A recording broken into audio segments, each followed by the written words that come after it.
dia a todos. Bom dia. Sejam todos bem-vindos à nossa Casa de Amor. Hoje, dando continuidade, na última aula, o Alexei até mostrou para vocês o livro, né? De diretrizes para o sucesso. Nós estamos dizendo aqui diretrizes para o êxito e sucesso é a mesma coisa. Nós estamos no capítulo 6, onde fala do amor e da autoconfiança. Eu vou fala do medo e da autoconfiança. Eu vou falar bastante do medo, porque o medo é a nossa grande preocupação. Nós temos uma inconstância no nosso pensamento. É por isso que nós estamos encarnados ainda numa escola de expiações e provas.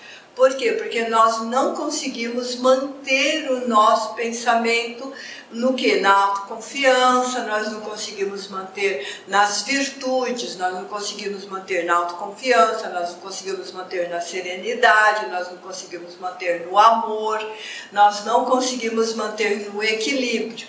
Quais são as coisas que nós mais fazemos? Nós mantemos os nossos pensamentos no medo, na insegurança, na inveja, nos ciúmes, na perseguição, na ira e por aí afora. Ou seja, nos instintos. Enquanto nós mantermos os nossos pensamentos e as nossas ações nos instintos, nós ficamos em mundos onde o mal prevalece e onde há provas muito difíceis para a gente passar. Por que existem essas provas? Porque nós não temos que vencer o outro, nós temos que vencer a si mesmo. Nós temos a ilusão de que temos que vencer a outra pessoa, que nós temos que mudar a outra pessoa. Nós queremos que a outra pessoa mude, melhor ainda, né? Nós queremos modelar a outra pessoa à nossa maneira de pensar e agir. E isso está errado. Por quê? Deus criou-nos livres. Ele nos permite essa liberdade total. Nós temos a liberdade de pensar e agir, e essa liberdade de ação que nós temos, nós vamos modificar e moldar as nossas virtudes de acordo com aquilo que nós vamos aprendendo, dominando o quê? Os nossos instintos. Então hoje nós vamos falar um pouco dos medos. Então nós temos aqui 6 tipos de medos considerados básicos. Por que são básicos? Porque nos assalta o tempo inteiro. O tempo inteiro nós temos esses medos porque eles estão relacionados com a nossa vida corporal. Está relacionado com a nossa existência física, com a nossa finitude. Porque nós sabemos, no exato instante que nós começamos a raciocinar, nós sabemos que vamos o quê? Morrer. O que vai morrer? O nosso corpo físico. Então, o nosso corpo físico vai fenecer, mesmo que nós queremos que ele permaneça por muito tempo. E nós gostaríamos que ele existisse a vida inteira. Mas para ele existir a vida inteira, nós não poderíamos ficar doentes. E nós ficamos doentes. Então não tem condições de ficar a vida inteira vivendo num único corpo sem doenças. E aí seria sofrimento. Então vamos ver esses medos aí. O primeiro medo é o medo da morte. Então, todos nós tem lugar aqui na frente, Rosiane. Né? Então, nós temos lugares aqui na frente, tá? Okay. Então, nós temos o medo da morte, nós temos o medo da velhice, bastante natural também. Quem falar que não tem medo da velhice está mentindo mesmo, porque a velhice, ela degenera todas as nossas células e nós perdemos a nossa autonomia como seres. Então nós nascemos frágeis, o ser humano é o ser mais frágil da lei dos seres vivos no planeta Terra. De tudo que nasce no planeta Terra, o mais frágil, o mais dependente, o mais incapaz é o ser humano. Ele precisa de um longo tempo para adquirir a capacidade. Aí ele adquire a capacidade, ele fica no auge e depois ele perde de novo. Então, ele vai ter medo da velhice, sim. Ele tem o medo da doença, nós temos o medo da pobreza e nós temos o medo da crítica.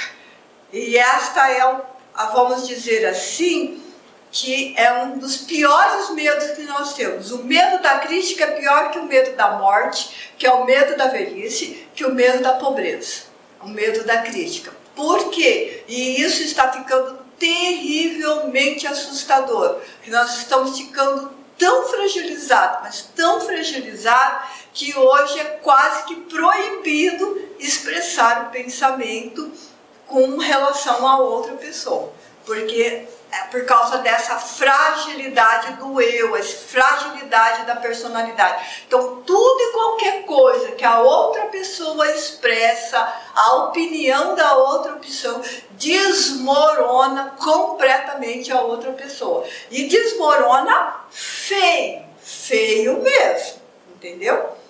E o medo da perda de um afeto profundo. O medo aqui da perda do afeto profundo, ele está tanto relacionado com a morte do corpo físico, os nossos entes queridos que partem, como também a separação que pode ocorrer um amigo que muda um amigo muito querido que muda de um país para o outro, a separação do casamento. Então tem muito, os nossos filhos que se casam e vão viver em outro eu ia falar outro planeta, mas é quase outro planeta mesmo, porque eles se esquecem completamente da gente, né? É o que eu digo, né? Então eles esquecem, desligam, desconectam dos pais, né? Então essa perda, essa separação provisória, nós temos muito medo também. Agora eu vou começar a falar então de cada uma desses medos básicos que nós temos. Então, o medo da morte é a crença atávica de que quando chega a velhice acontece a morte, o que é incontestável. Bem, gente, a lei natural, a gente diz assim, que a lei natural da vida é nós nascermos, crescermos, envelhecermos e ao envelhecermos nós degeneramos e morremos. Mas acontecem acidentes de percurso, principalmente com os nossos filhos. Eu falo que uma das coisas assim mais difíceis para nós é termos que enterrar os nossos filhos. Seja eles por um acidente de percurso, um acidente de carro, um acidente trágico ou por uma doença grave. E quando a gente diz isso, quando a gente fala isso, a gente não está falando da boca para fora, a gente não está falando, isso é uma coisa natural da vida. Nós temos a experiência da perda afetiva dos nossos filhos. E quando eles partem antes da gente, é uma dor que a gente não tem como falar em palavras qual é a dor de você ter que enterrar um filho. E principalmente um filho jovem, no auge da vida. Você olha para aquilo e você fica completamente impotente. Você fica assim, Senhor, por que eu tenho que passar por esta prova? E isso está relacionado com a nossa existência anterior. É uma prova que nós pedimos. Nós pedimos essa prova, porque a morte, precoce dos nossos filhos não é só prova para eles, porque eles também passam pela prova. Eles não valorizaram a vida numa existência, por N motivos que nós não vamos saber, e eles vão desejar viver, eles querem viver, anseiam, lutam bravamente por viver, e não vai acontecer. É frustrado, é o corte. Eu costumo brincar que corta-se as asas da águia em pleno voo. Então eles anseiam isso, e isso é cortado. Mas é principalmente a prova para nós pais, porque a gente olha para aquilo e aí a gente diz: por que ele, não eu? Por que ele foi e não eu? Eu já vivi tanto, eu já passei de 50, eu já tive tantas experiências, eu já os criei, já estou pronta para voltar. A gente sempre acha que está pronta para voltar nessas horas, tá? Não é verdadeiro, só nessas horas que a gente acha que está pronta para voltar. Mas isso não vai acontecer, porque é exatamente essa a prova. Então, isto é uma crença de que só vai ocorrer com o idoso. Então, ocorre. Eu quis trazer essa parte, essa experiência própria que eu passei como filho. Então, é uma experiência dolorosa e que a gente não deseja que outra pessoa passe. Mas aquele que tem que passar sabe o quanto que é dolorido, sabe o quanto que dói, e que nunca, aquele selo, aquela marca, nunca vai passar. Mesmo quando você já tem a mensagem dos seus filhos, mesmo quando o seu filho já se comunica e já diz que está bem, mesmo quando ele traz um presente de Natal, mesmo quando ele traz um presente no seu aniversário, trazendo uma mensagem bonita e linda, mesmo quando isso ocorre, você deseja mais perto, você deseja mais próximo ao toque da sua mão. Então é isso que ocorre. Mas a crença, mas a morte do corpo físico, ela vai ocorrer, ela precisa ocorrer. Nós não nascemos para viver a vida inteira no corpo de carne.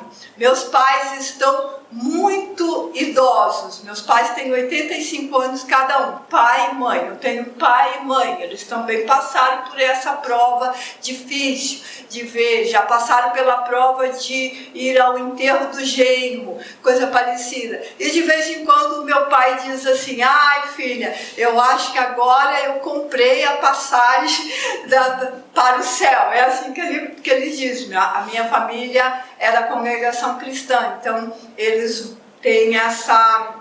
para a congregação cristã, se você está dentro da igreja, bonitinho, servindo ao Senhor, quando você dorme no Senhor, você vai dormir até o dia do juízo final para estar em encontro com Jesus. Eu acho que eu já comprei a minha passagem para o céu. E pai, ainda tem coisa aí para viver, porque está com a saúde perfeita ainda, tem que degenerar mais. Então a gente tem esse tipo de brincadeira, mas a gente sabe, todas as vezes, todo sábado eu olho para o meu pai, eu olho para minha mãe e digo: é um dia, realmente é um dia menos. Você sente isso na dificuldade de ver, na dificuldade de andar, na dificuldade de fazer as coisas. Então é isso que vai acontecer. A gente vai realmente desencarnar. Seria ótimo se a gente conseguisse desencarnar bem. Seria ótimo se a gente conseguisse se preparar bem para a volta, para a espiritualidade. Recentemente, um grande amigo desencarnou, e ele desencarnou bem, ele se preparou bem para desencarnar. Tanto é que em poucos dias de desencarne, ele já estava avisando que estava muito bem. Só que isso é uma raridade. Isso é uma raridade. Por quê? Porque a grande maioria de nós temos medo do que vamos encontrar do outro lado. E esse medo, ele está associado àquilo que nós fazemos ou deixamos de fazer. Então, quanto mais a gente persiste nos nossos instintos, nas nossas coisas erradas, na negatividade, mais medo nós vamos ter. Quanto mais a gente persiste nas virtudes e nos acertos, menos medo nós teremos. Depois vem o medo das doenças. As doenças, elas se encontram enraizadas na reflexão. Por que a gente tem medo da doença? Quase toda doença nos leva ao desencarne. Eu vou falar da morte sempre como desencarne, porque o desencarne, a morte, ela só ocorre no corpo físico e não para o espírito. Então a gente fala desencarna, o espírito deixa o corpo de carne. Então as doenças, a grande maioria das doenças, não acontece nada, é só para melhorar o nosso sistema imunológico. Mas ainda assim a gente tem medo. A gente tem medo de gripe, a gente tem medo de tosse, a gente tem medo de bactéria, de fungos, de sei o que lá. Tem gente que tem medo de germe, tem gente que precisa de litros e litros de água sanitária para tudo, porque tem medo de tudo. Ele não vive. Ele está prisioneiro ao seu medo. Você vive num mundo invisível de bactérias. Nós somos uma constituição de bactérias, fungos e vírus. Quem trabalha na área da saúde sabe muito bem disso. Mas as pessoas vivem com esse medo. Mas algumas doenças podem nos levar ao desencarne mesmo. Acabei de falar da experiência do meu filho. Então, algumas doenças sérias nos levam ao desencarne. A gente mesmo luta muitas vezes. Eu costumo brincar que já passei várias vezes no vale da sombra da morte, ali o médico passa, agora você morre. Aí eu tenho uma tia que brinca comigo assim, mas o ruim de quebrar, meu Deus, a gente prepara, faz o velório, discute tudo, até como é que vamos dividir a sua herança se você renasce, né? Coisa parecida. Então são que provas também. São provas, eu estou dando uma leveza aqui, mas são provas. Se a gente tem o quê? Fé, coragem, se a gente consegue pensar sobre isso, por que a gente tem que passar por essa prova, por que a gente tem que passar por essa expiação, por que muitas vezes a gente fica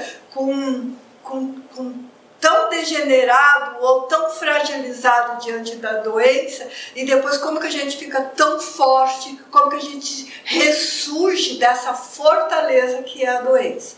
Quase sempre a doença em nós é para nos fortalecer e não para nos enfraquecer. Mas vai acontecer um grande número de pessoas que vão fragilizar-se diante da doença e não soergue-se mais.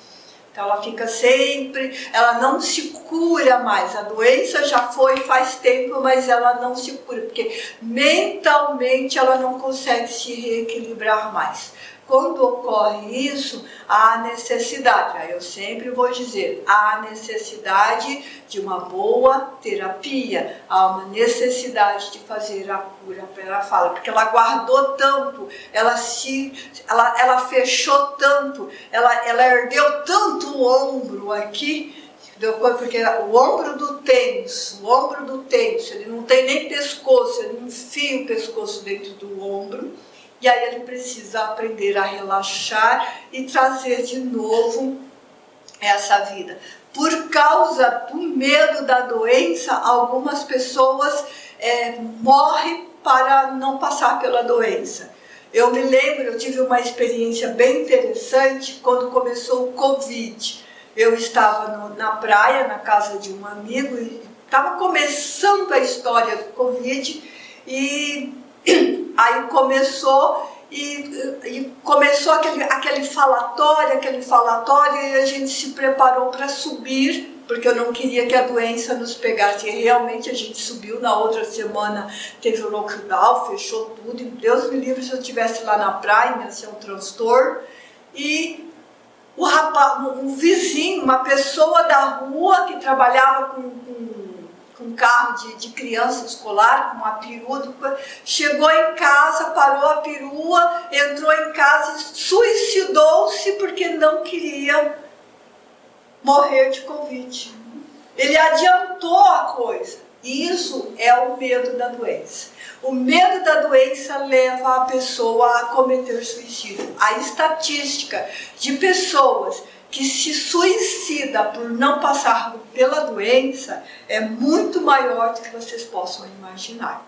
O medo da pobreza. Então, o número de pessoas destituídas de dinheiro que atinge a idade provecta é muito maior. Então, a pessoa passa a vida toda, a juventude, a maioridade, e não se prepara para o futuro. Não, ela é a cigarra, não é a formiguinha, na historinha da formiga e da cigarra. Ela é a cigarra, ela não é a formiga, ela se pega na velhice sem dinheiro, ela se pega na velhice sem cuidados, sem providência. E isso é muito maior do que se possa imaginar, e hoje basta você dar algumas voltas nas ruas e que nós vamos ver o estado de calamidade que nós estamos vivendo.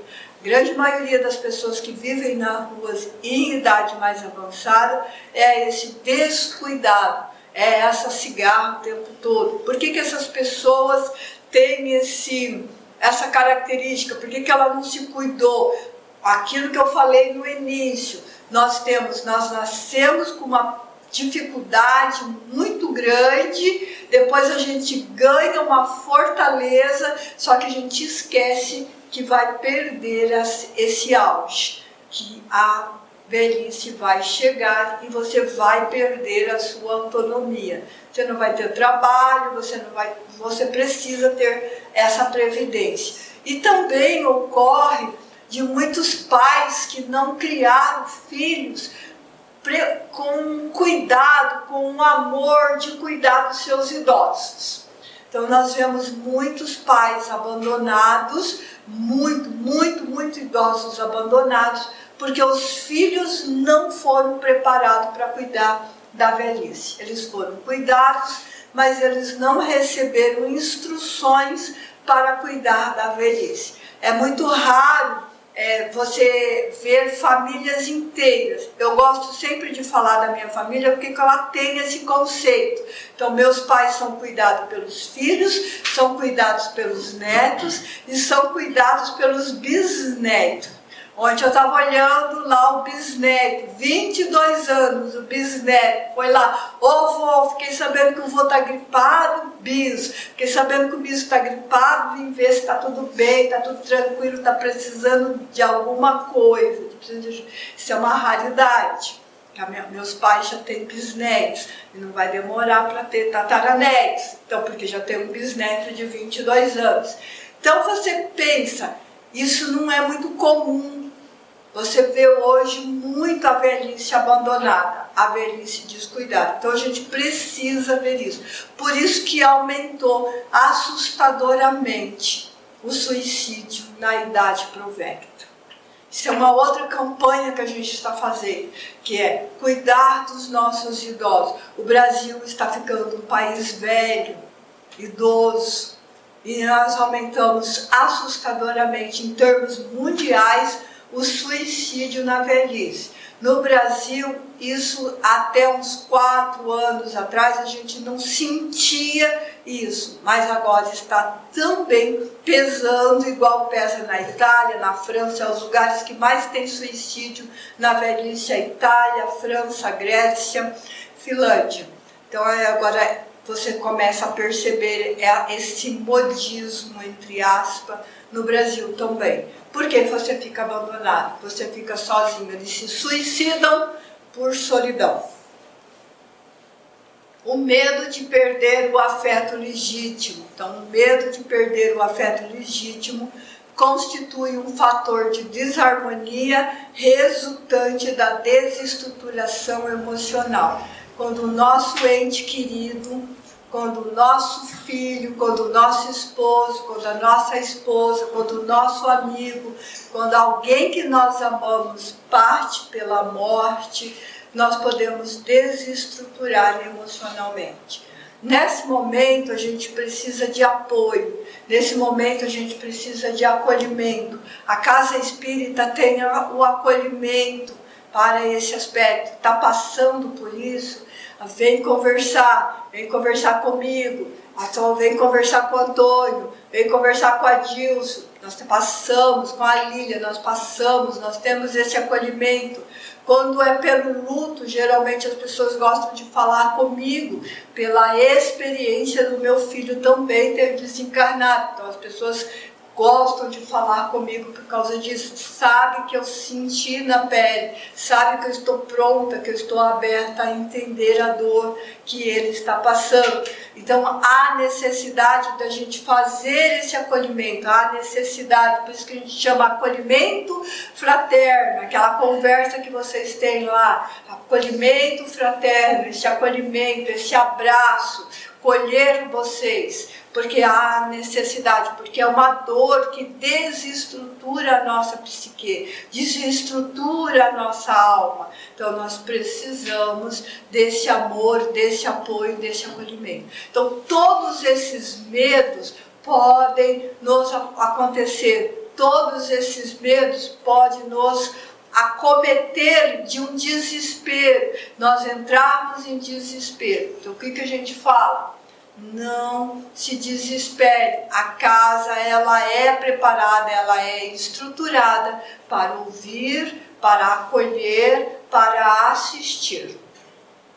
Não importa o tipo de dor. Ah, mas a minha perda não foi pela morte, Sônia, foi pela separação. Nós estamos aqui para acolher. Foi porque o meu filho viajou e eu não aguento de saudade. Nós estamos aqui para acolher. Não importa qual é a separação, qual é o luto que você está vivendo.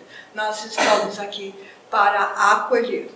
Muito bem, eu falei de todos os tipos de medos básicos. E esses medos básicos aciona, melhor dizendo, todos os outros nossos instintos. Quais instintos? Os ciúmes, a inveja, a vingança, a raiva, o ódio, a perseguição. Por isso que a gente precisa tomar cuidado, por isso que a gente fala para conversar, porque isso é muito importante. E por isso que a gente vai aqui para a autoconfiança, porque Jesus, ele entende que esses medos se multiplicam. E agora, muito mais do que antes, quanto mais tecnologia, quanto mais nós avançamos em tecnologia, em descobertas, e quanto mais a gente avança nessa parte tecnológica, mas nos mantemos estacionados na parte moral, mais os medos se multiplicam.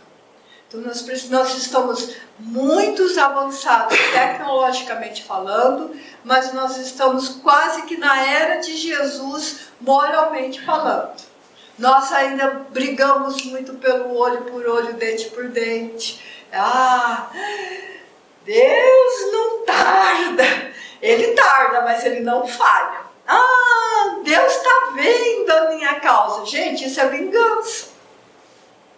E aí a gente coloca Deus na história ainda.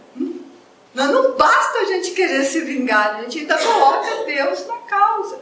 Eu sou muito boazinha, mas não pise no meu calo.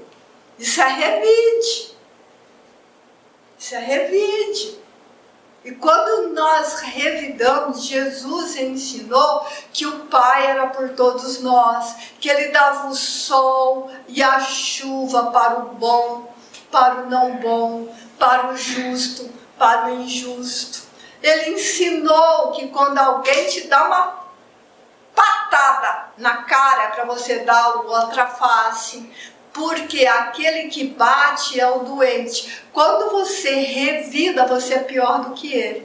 Porque você sabe que ele é doente e está revidando. É isso que Jesus quis ensinar. Mas a gente revida. Por quê? O meu orgulho, a minha opinião pessoal, a minha raiva, eu vou ter que engolir isso? Você está doido? Não vou não. Então, Jesus ensinou. Se alguém te fere na face, ofereça outra. Jesus ensinou que se alguém te pedir a túnica, era uma capa que eles usavam em cima do vestido. Se alguém te pedir a túnica, ofereça também o seu vestido. Se alguém te pedir alguma coisa, dê em dobro, porque se ele está pedindo, ele está necessitado. Se ele está pedindo e você tem condições de dar, você está melhor do que ele. É isso que ele está ensinando. Se alguém te pedir para caminhar 1000 passos, ide mais 1000 passos. Porque se ele está precisando de companhia, está em solidão e você está em condições de servir, você está melhor do que ele. Jesus diz que para entrar no reino dos céus havia a necessidade de servir e nós queremos ser servidos. E ele deu o exemplo lavando os pés de todos os discípulos no último momento. Vocês sabem que nós já estamos nos preparando para a Páscoa, o ressurgimento de Jesus. Ano após ano, 2025 anos, nós comemoramos o ritual e não aprendemos as lições. Do que adianta nós falarmos de Páscoa? Do que adianta nós enfeitarmos a nossa casa, decorar de ovos de chocolate, empanturrar-se de chocolate e a ressurreição, o Jesus vivo, o Cristo vivo dentro de nós não existe? Sabe por que nós gostamos de carregar o crucifixo? Porque a gente não carrega o crucifixo, o símbolo do sacrifício, a cruz limpa. Nós carregamos a cruz geralmente com Jesus crucificado nela. Porque aí ele está morto, bem morto. E aí a gente pode fazer o que bem quiser. Desculpa dizer isso, mas eu estou falando. A primeira boca que fala, o primeiro ouvido que escuta é o que está mais próximo, é o meu mesmo. 1 milhão de vezes eu já fiz isso. É difícil para a gente aprender que Jesus tem que estar vivo em nós para nós mantermos a segurança, mantermos a autoconfiança. Ele ressurgiu no 3º dia para mostrar para a gente que a morte não existe, que a velhice não existe, que a pobreza não existe, que a doença não existe. E que a separação não existe. Ele anula o seu ressurgimento, os 6 medos básicos que nós temos. E ainda assim, nós temos medo. E ainda assim, por quê? Porque nós ficamos nos instintos. Quase sempre nós ficamos nos instintos. Jesus é o nosso companheiro, ele é o nosso amigo, ele é o nosso parceiro. Nós temos que ter essa conversa permanente com ele. Convidamos-o para conviver conosco o tempo inteiro, porque quando nós fazemos isso, a gente tem segurança, a gente vence, a gente enfrenta qualquer coisa. Qualquer coisa. Qualquer coisa.